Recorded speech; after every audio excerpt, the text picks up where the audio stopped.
මිනිස්සුන්ට මෙච්චර දේවල් ගන්නවට පිස්සුද? අපේ දෙයක් වුණොත් කවුරුත් එනවද? එන්නේ ඕකුන් එන්නේ. උඹත් කට වහපන්. සීනි කෙහෙල්ල වරියක් කරගෙන.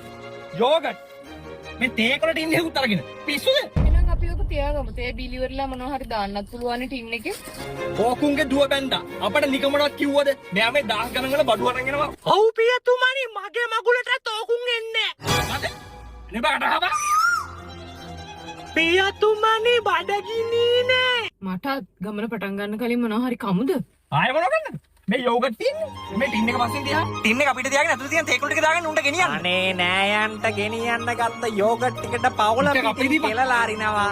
තාත්තයා ඔය යෝගට් කප්පිසි කරන්නද? පුංචි මහත්තයා. ඔව්. අනේ මට දෙන්න පුළුවන් දෝ. ගන්න. ඔය මොකද කරන්නේ? මං දවස් ගානකින් මුකුත් කාලා නෑ මහත්තයා. කියන්න බෑ මනුස්සය බඩගින් ඉන්නේ කියලා. හිච්ච යෝගට් එකක් තියා. උඹත් හිච්ච මේ වගේ දේවල් පුරුදු වෙන්න ඕන. පුළුවන් වෙලාවට අපි මිනිස්සුන්ට උදව් කරන්න ඕන. ආ මචං මේකත් ලේව ගන්න. මම මේ පාර වල ටික වැඩිපුර ඉතුරු කරා.